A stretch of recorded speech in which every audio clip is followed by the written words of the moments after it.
In the 8 spandrels which flank the prophets and the sibyls, and in the lunettes above the windows, Michelangelo paints the series of Christ's ancestors. Each ancestor is a chapter in the history of salvation, beginning from the moment of Adam and Eve's original sin.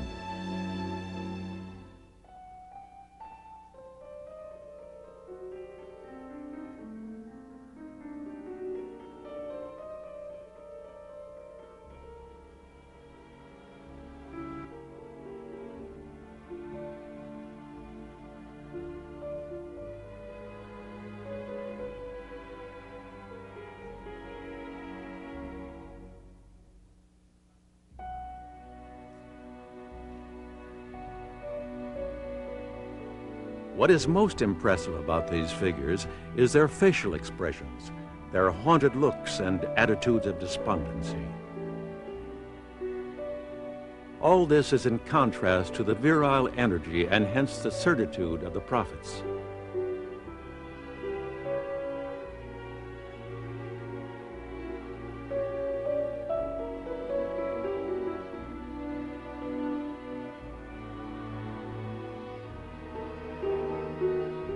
Michelangelo illustrates in the ancestors the sorrow of the human condition after original sin, and in the prophets and sibyls, the awareness and certainty of future redemption.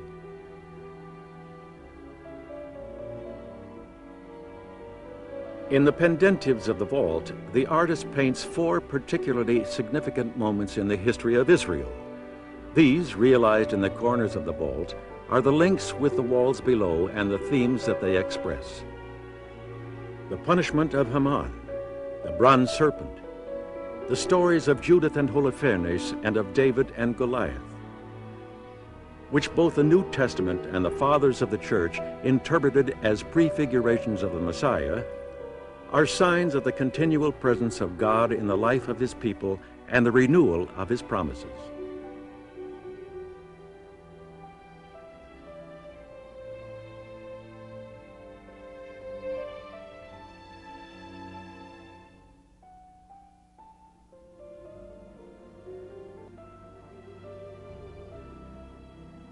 God intervenes in particularly dramatic circumstances with extraordinary deeds to renew their faith in redemption.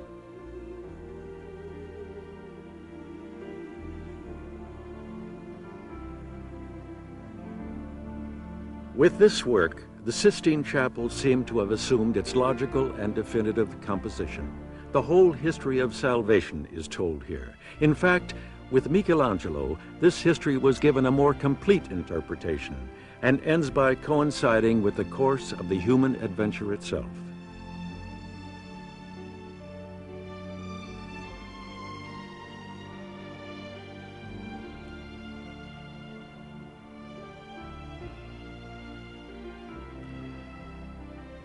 "20 years later, in 1535, another pope, Paul III of the Farnese family, again called Michelangelo to work in the Sistine Chapel. The artist was doubtful and reluctant, since he believed that his artistic impulse could better express itself in sculpture. The theme of the Last Judgment, intended as a warning on the temporariness of life, was an exciting one, but at the same time fraught by the unknown. Finally, the decision was made, and the work began in 1537. 6 years later, the Last Judgment was finished, and the chapel was open to the public for viewing. From that moment, millions of visitors would come to see it. When Michelangelo removed the scaffolding from the Last Judgment in the fall of 1541, the Sistine Chapel had much the appearance it has today. The 2 exceptions would be the recent restoration, which once again revealed Michelangelo's genius, and the refrescoing of the entrance wall. In 1522, the east-west wall partly collapsed, destroying the 2 15th century frescoes already there. These were repainted by 2 rather unskilled painters, Matteo de Lecce and Hendrik van de Breck, and while they add nothing to the beauty of the Sistine Chapel, they are part of its history.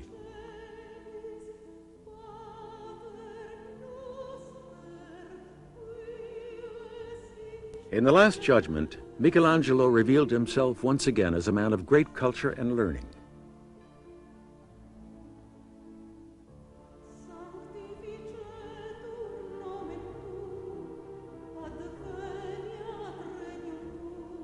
The originality of the artist manifests itself above all in an artistic conception outside the norm and in solutions that disconcerted and scandalized many of his contemporaries. Angels without wings, saints without halos, demons deformed beyond imagining. All these became occasions for a warning about the vanity of worldly things and the definitive irreversibility of the Last Judgment.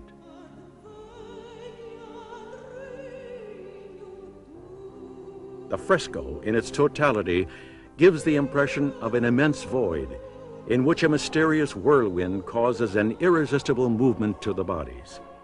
Christ is at the center, powerful in his presence, dramatic in gesture, with his mother at his right side, the new Eve, mother of the redeemed, herself astonished by the moment about to come to pass.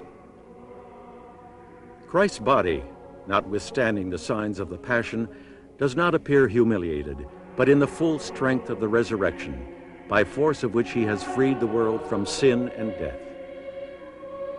With the gesture of his left hand and his body turned slightly to the left, Christ seems to give voice to the words of the gospel, "Away from me, you evildoers, into the eternal fire, prepared for you for all eternity."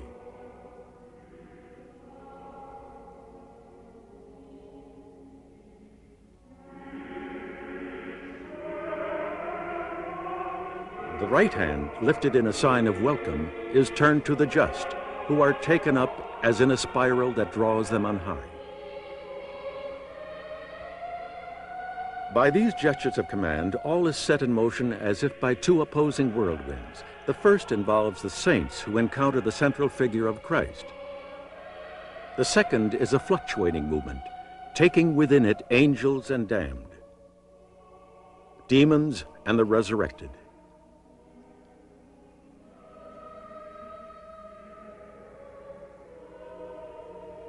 Among the saints, some are recognizable by symbolic elements linked to their martyrdoms. Peter is shown with the keys, Andrew with the cross, Catherine of Alexandria with the spiked wheel, Sebastian with the arrows.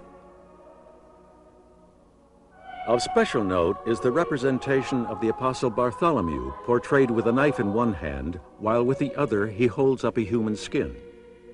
Tradition, in fact, tells us that the saint was skinned alive. The uniqueness of the painting is in the barely emphasized face painted on the skin, in which many critics have distinguished the self-portrait of Michaele Angelo himself. Further down, nearly outside of the whirlwind, Michaele Angelo paints at the left the resurrection of the dead, and on the other side the bark of Charon, a clear allusion to the Inferno described by Dante. In the violent gesture of the helmsman with the raised oar, and in the anonymous and tormented mounds of bodies, is depicted the complete desperation of the place from which there is no return, hell.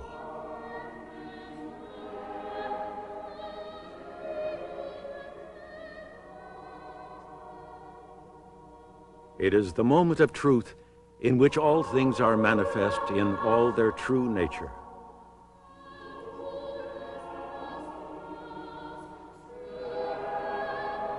The complex iconography and the whirl of the bodies in their variety of positions have as their focal point the central circle of the composition and above all the figure of Christ, who together with his mother dominates all. The Son of Man, who comes on the clouds of heaven with his imperial gesture, brings the facts of history to their finality, and the veil of appearances is about to be lifted. The gentleness of the Redeemer will be substituted by the perfect objectivity of the Judge.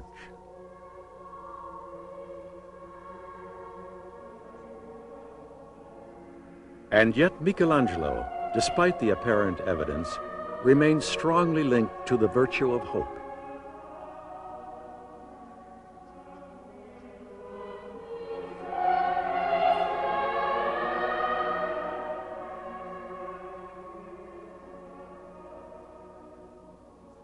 The subtle thread which runs through his every work, that which is capable of resolving the desperation and installing a positive vision of redemption, is the body.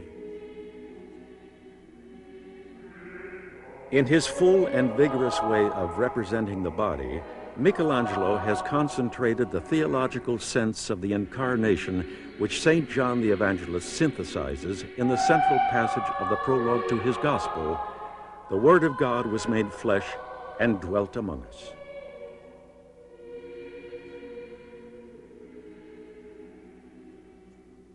Michelangelo is not, therefore, only a great artist, but a theological artist who synthesizes and visualizes in a most expressive way the meaning of salvation.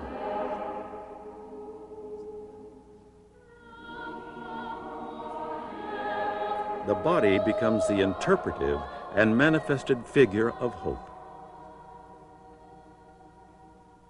The Christ of the Last Judgment is depicted with a body similar to that of Adam, the first man which he depicted in the creation on the vault of the Sistine Chapel. The sin of Adam and Eve humiliates the body, rendering it a slave to death. Finally, another man raises the body to the dignity of its original glory. That man is the Son of God incarnate. With his body, Christ will have to experience the whole human adventure already present in his body. In the divine nature of the Son of God is the seed of the resurrection.